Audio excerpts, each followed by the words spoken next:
అమ్మమ్మ చెప్పు. అసలు ఏం జరుగుతుంది? ఈ ఎలక్షన్స్ ఏంటి, ఈ ఉచిత పథకాలు ఏంటి, అసలు భారతదేశాన్ని ఏం చేద్దాం అనుకుంటున్నారు వీళ్ళంతా? మీరు ఆలోచించాలి, చదువుకున్న పిల్లలు. ముసలాడం అయిపోయాం, మేమేం చెప్తాం ఇంకా దాని గురించి. ఇప్పుడు దేశం అంతా గమనిస్తూ ఉంటే ఇప్పుడు ఈ సోషల్ మీడియాలో వచ్చే వార్తలు ఏది నిజమో ఏది అబద్ధమో, ఏది సత్యమో ఏది అసత్యమో, ఏది సమంజసమో ఏది అసమంజసమో మనకు అర్థం కాడల్లా. అవునా? ఎవరిని నమ్మాలో కూడా అర్థం కాని పరిస్థితి. అంటే ఏమిటంటే, ఒక రకంగా చెప్పాలంటే మేధావులందరూ ఒక కన్ఫ్యూజన్లో ఉన్నారు. ఇడియట్స్ అంతా దూసుకుపోతున్నారు. గమ్మత్తది. అందుకని మన మాస్టర్ గారు ఎప్పుడు అంటుండేవారు ఏమనంటే, ఇప్పుడు అసలు ఎవరు దేశం కోసం బాధ్యత ఎవరు వహిస్తున్నారు? పౌరుడు వహిస్తున్నాడా, పాలకుడు వహిస్తున్నాడా? ఎవరు లేరు. అందుకని ఈ బాధ్యతారహితమైనటువంటి ప్రవర్తన నుండి ఈ జాతి బయటపడాలి అని వాళ్ళంతా తప్పించారు. బాధ్యతలను దేవుడి మీద వేసేస్తారు. కానీ దేవుడి పేరిటి ప్రపంచం పట్ల బాధ్యత పడే జాతి ఎదగాలనేవారు ఆయన ఇప్పుడు. అది ఎక్కడుంది ఇప్పుడు? ఇప్పుడు నువ్వు అన్నావే ఉచిత పథకాలు అన్నాయి. ఇక్కడ ఒక సత్యం మనం గమనించాలి. ఏంటంటే, అది బాధ్యతలను ఎవరైతే నిర్వర్తిస్తారో వాళ్ళకి మాత్రమే హక్కులను అనుభవించే అర్హత ఉంటుంది. అవునా కదా? ఏమని పిలిపించారు మన పెద్దవాళ్ళు? మీరు సమర్థులు కండి, స్వయం సమృద్ధిని సాధించండి. అదే కదా మనం చెప్పింది. నువ్వు భిక్షగాడిగా మారకు, నువ్వే స్వయం సమృద్ధిని నువ్వు సాధించుకోమని కదా చెప్తున్నావు. ఎవరికి నచ్చుతుంది ఇప్పుడు? అలా అలవాటు చేసేసాం కదా, దానికి అలవాటు పడిపోయాం కదా. మరి అలాంటప్పుడు ఎవరు బాగు చేయగలుగుతారు ఈ దేశాన్ని? ఎవరికి వాడికి తను ఎందుకు వచ్చాడు ఈ భూమి మీదకి? తినిపోవడానికే వచ్చానా నేను?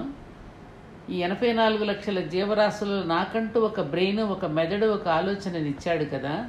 మరి నేనేం చేస్తున్నాను, నా బాధ్యత ఏమిటనేది మానవుడిగా పుట్టినాడు తెలుసుకోవాలిగా.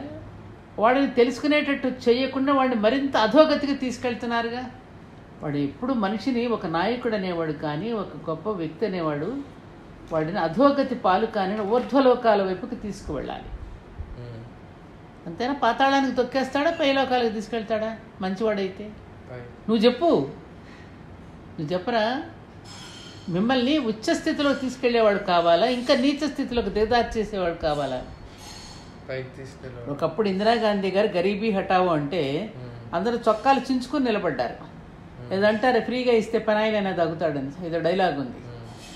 అలాంటి స్థితి, మానసిక స్థితికి ఈ దేశ పౌరుడు తీసుకెళ్తున్నాడు అంటే, ఈ దేశం యొక్క ఔన్నత్యాన్ని గురించి పొగడుతూ ఉంటే నాకే సిగ్గేస్తుంది. ఆనాడు ఆడే బ్రిటిష్ వాడు ఒక దొంగ కనపడలేదు నాకు, ఒక భిక్షగాడు కనపడలేదు ఈ దేశంలో అని చెప్పాడే, ఇది బెబింగ్టన్ మెకాలే.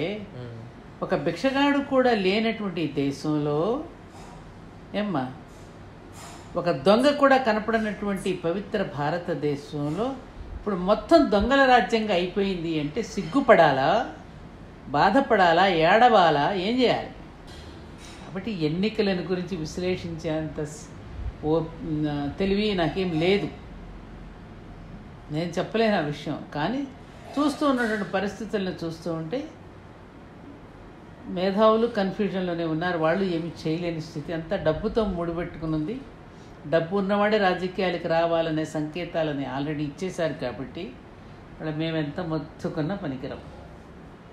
నువ్వు హాయిగా తిని కూర్చో, అన్నీ నేనే సమకూరుస్తానని అంటున్నారుగా. ఇక సమర్థులు ఎలా వస్తారు, స్వయం సమృద్ధి ఎలా సాధిస్తారు చెప్పరా? ఊరికి ఆవేశం తెప్పించొద్దు, ఇంకేదన్నా అడుగు. ఒక చిన్న డౌట్ చెప్పు. విద్యార్థులు ఉంటే వాళ్ళకి పథకాలు వస్తున్నాయి కదా, నేను పెళ్లి చేసేసుకొని ఒక 4 రేషన్ కనిస్తే నాకు సరిపోతుంది సంవత్సరం అంతా. ఏం పథకం? నేను వెళ్ళా. ఇప్పుడు నెలకి పిల్లలకి డబ్బులు ఇస్తారు కదా, 2 పిల్లలు ఉంటే 2కి చెరకు 15,000. 3 4 కనీసం అనుకోండి, వాళ్ళ మీద సంపాదించవచ్చు. ఓ అలాగే అన్న, పిల్లల మీద సంపాదించేయచ్చని ఈ పని మీద పడతారు భారతీయులంతా అంటావా? మంచి బాగుంది జోక్, కరెక్ట్. మరి ఒకప్పుడు కుటుంబ నియంత్రణ పాటించమంటే వాళ్ళు అదే అన్న, మాకు పిల్లలే మాకు ఆస్తండి, అలా 1 రూపాయి సంపాదించుకుని కుటుంబం అంతా గడుపుకుంటాం అనేది ఒకప్పుడు అందరం కలిసి కష్టపడి సంపాదించుకుని సంతానం అంతా కష్టపడి తెచ్చితే బ్రతుకుతాం అనేది ఒకప్పుడుది. ఇంతమంది సంతానానికంటే ఉచితంగా వస్తుంది అనేటటువంటిది, ఉచితం మీద బతుకుతాం అనేటటువంటి నినాదం ఇప్పుడది. అంతే కదా. బాగుంది నీ జోక్ కాదు, నిజంగా జరుగుతుందిగా. ఏమో నాన్న, నాకేం అర్థం కావట్లా. నేను ఎప్పుడు నమ్మేది నేచర్ని, కాలం, ప్రకృతి. Time is the healing bomb అంటారు ఇంగ్లీష్లో. కాలమే అన్నింటికీ పరిష్కరిస్తుందంటాం. కాలం కాటేసిందండి అంటాం. కాలమే అన్నింటికీ ముఖ్యమైనది. ఏది త్రిమూర్తులు కూడా ఏమన్నారు, కాలానికి మేము కూడా అతీతులం కాదని చెప్పారు కదా. కాబట్టి ఎవరు దీనికి అతీతులు కాదు. ఎవరు ఏ మహాపాపం చేసినా దానికి ఎప్పటికైనా వాళ్ళు ఆ శిక్ష అనుభవించి తీరవలసిందే. అందరం అది అది అది ఒళ్ళు దగ్గర పెట్టుకుని మనం ఉంటే బాగానే ఉంటుంది. కానీ పరిస్థితులు కొంచెం అగమ్యగోచరంగా ఉన్నాయి. ఎప్పటికైనా ధర్మం గెలుస్తుంది. ధర్మం పేరిటి కానీ సత్యం పేరిటి కానీ దాన్ని ఇంకొక రకంగా ఎవరైనా దాన్ని ఉపయోగించుకుని అడ్డు పెట్టుకుని చేస్తే మాత్రం దానిని కూడా ప్రకృతి సహించం. తన పేరు వాడుకుంటే ఎలా ఒప్పుకుంటుంది? చెట్టు పేరు చెప్పిన కాయలు అమ్ముకోలేం కదా. మరి పరిస్థితులు ఇంకేం మారవామమ్మ, ఇలానే ఉంటుందా? మారుతాయి, తప్పకుండా మారుతాయి. తిరగబడుతుంది ఎప్పుడు సమాజం. రియలైజేషన్ రావాలి. ప్రజలు తిరగబడినప్పుడే ప్రభుత్వాలు కూడా దారిన పడతాయి. మాకు తినిపిస్తున్నారు కదా, తినేసి పడుకుందామంటే ఎలా మారుతాయి? అర్థమైందా? గమ్మత్తు ఏంటంటే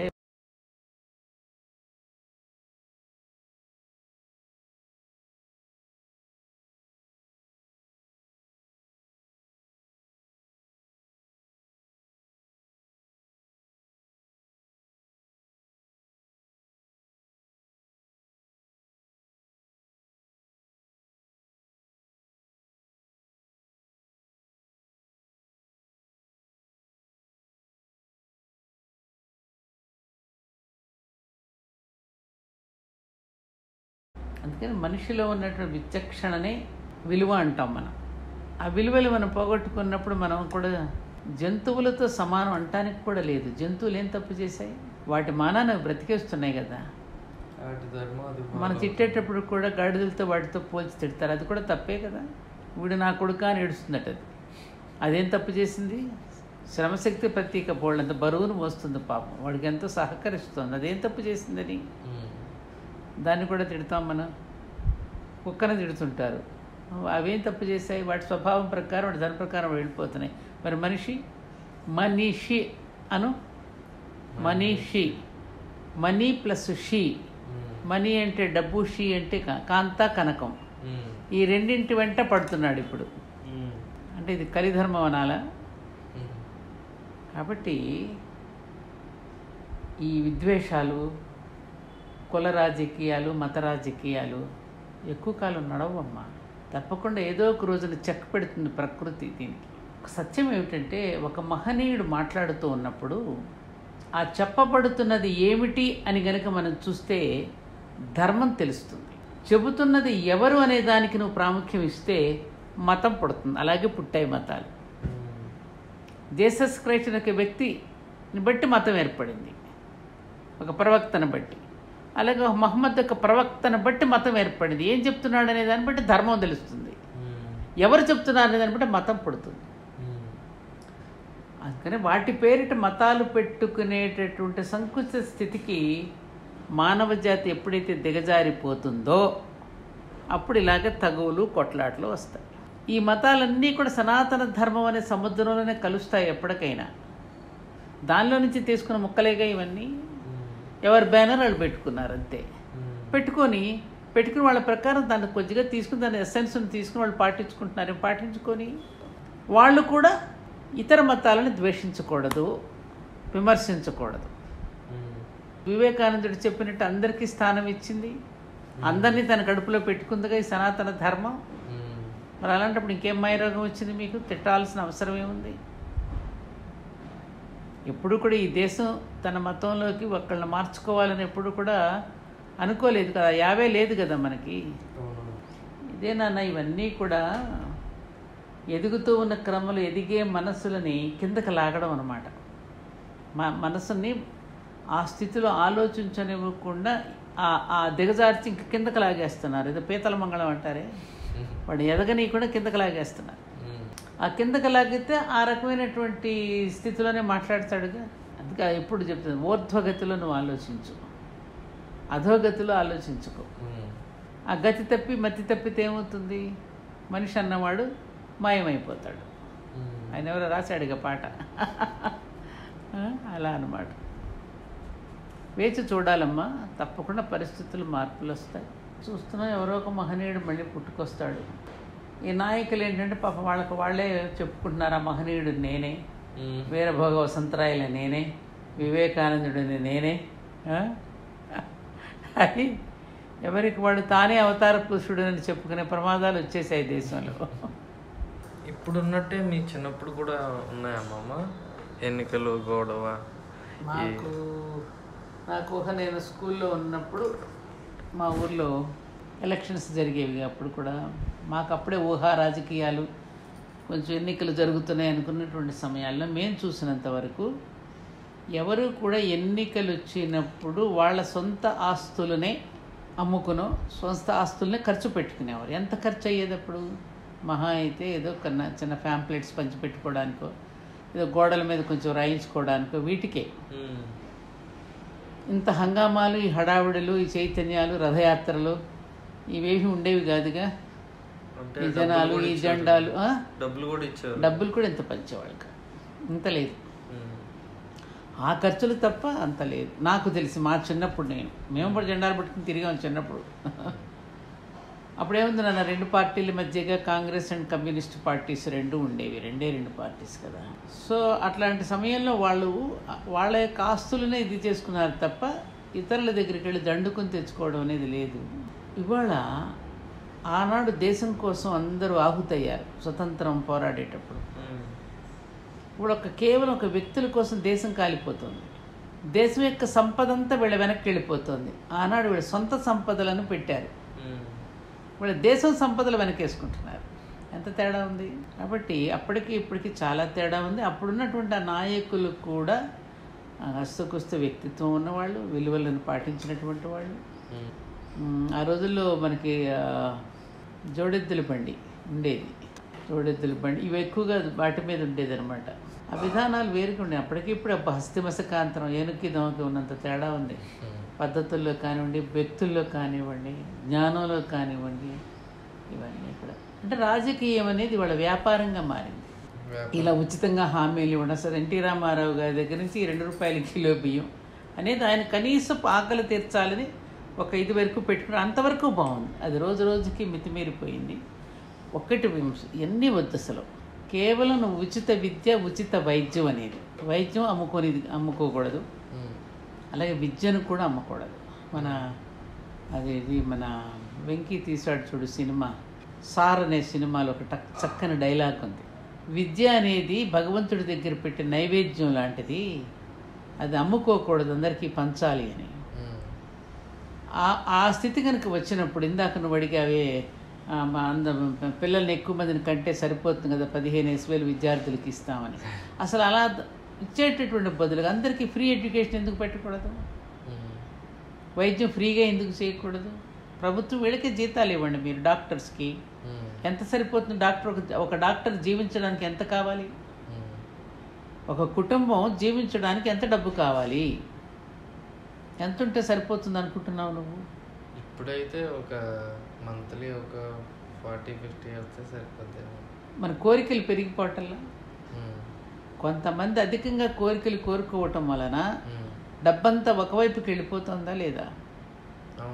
అలా వెళ్ళిపోవడం వల్ల. అందుకే నేను ఎప్పుడు ఏం చెప్తాను, సాదాగా జీవితం. ఇప్పుడు మన ఇల్లు ఉంది, నువ్వు చూసావు, నీకు ఎక్కడన్నా ఆడంబరంగా ఒక్కటి కనపడిందా? జీవించడానికి కావలసిన అవసరాలు ఏవైతే ఆ అవసరాలు చాలు మనకి. అవసరాలను మించినవన్నీ కోరికలే కదా. అవి తగ్గించుకుంటే అందరూ సాదాగా జీవిస్తే అందరూ హ్యాపీగా బ్రతకొచ్చు కదా.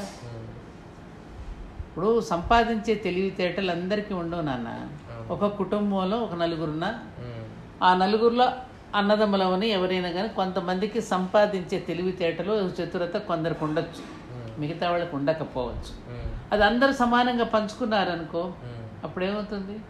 ఇల్లంతా హ్యాపీగా ఉంటుందిగా. ఆ ఒక్కడే అనుభవించాలని నన్ను వెళ్ళిపోవడం కరెక్ట్ కాదుగా. అక్కడ వచ్చింది తేడా. అలాగే దేశాలు కూడా అంతే. ధనిక దేశాలని పేద దేశాలకు ఇవ్వాలి. ధనికులు తమకు వచ్చినటువంటి సంపదని కూడా అందరికీ కూడా అందుబాటులో ఉండేటట్టుగా చెయ్యాలి. చేస్తే అప్పుడు ప్రభుత్వం ఈ ఉచిత పథకాలు ఇచ్చేసి ఇవాళ ఇప్పుడు 4,000 ఇస్తానని ఒక పార్టీ అంటుంది, రేపు ఇంకొక పార్టీ వస్తే నేను 10,000 ఇస్తానంటాడు. ఎలా సాధ్యమవుతుంది అది? శ్రమ సంస్కృతి పోతుందిగా. ఇప్పుడు సమాజంలో నాలుగు భాగాలు ఉన్నాయి నాన్న. వర్ణం దాన్నే ప్రవృత్తి అంటాం మనం. చాలామంది దాన్ని కులం అనుకుని ఇవన్నీ తెచ్చిపెట్టారు తగలాటాలు. జ్ఞానశక్తి అంటే బ్రాహ్మణ. బ్రాహ్మణ అంటే ఇక్కడ జ్ఞానం అని అర్థం, కులం కాదు. ఏమ్మా? క్షత్రియ అంటే క్షాత్రశక్తి, బాహుబలం భుజబలంతో ఈ సమాజాన్ని రక్షించే శక్తి. పోలీసు వ్యవస్థ అనుకోపోని ఎగ్జాంపుల్కి. అలాగే వైశ్య అంటే ధనశక్తి. 4వది శ్రమశక్తి. ఈ 4 భాగాలు కదా. శ్రమ పడేవాడు శ్రమ పడాలి. ఈ ధనాన్ని అందరికీ అందుబాటులో తెచ్చడానికి కావాల్సిన వస్తు పంపిణీ అంతా ఒకటి చేయాలి. ఇలా సమాజాన్ని రక్షించే వర్గం ఒకటి ఉండాలి. వీళ్ళందరికీ కావాల్సిన ఎడ్యుకేషన్ చేయడానికి ఈ 4 భాగాలు కరెక్ట్గా పనిచేస్తే అసలు ఎందుకురా ఇవన్నీ? ఈ ఉచితాలు ఎందుకు? నేను ఎప్పుడు చెప్తాను, నేను చదివి ఒకసారి ఆర్టికల్ చదివాను. రాజమౌళి గారు ఒక ఐఏఎస్ ఆఫీసర్ గారు రాసిన, దాచిపెట్టాను నేను అది. ఉత్తర కొరియా దక్షిణ కొరియా విడిపోయినప్పుడు దక్షిణ కొరియాలో వాళ్ళందరూ కూడా ఇట్లాగే మన ఆంధ్రప్రదేశ్ తెలంగాణ విడిపోయినట్టే ఘోరాతి ఘోరంగా కట్టుబట్టలతో విడిపోయారు వాళ్ళు. మాకు ఉచితాలు ఏమీ వద్దని ప్రజలే చెప్పేశారు.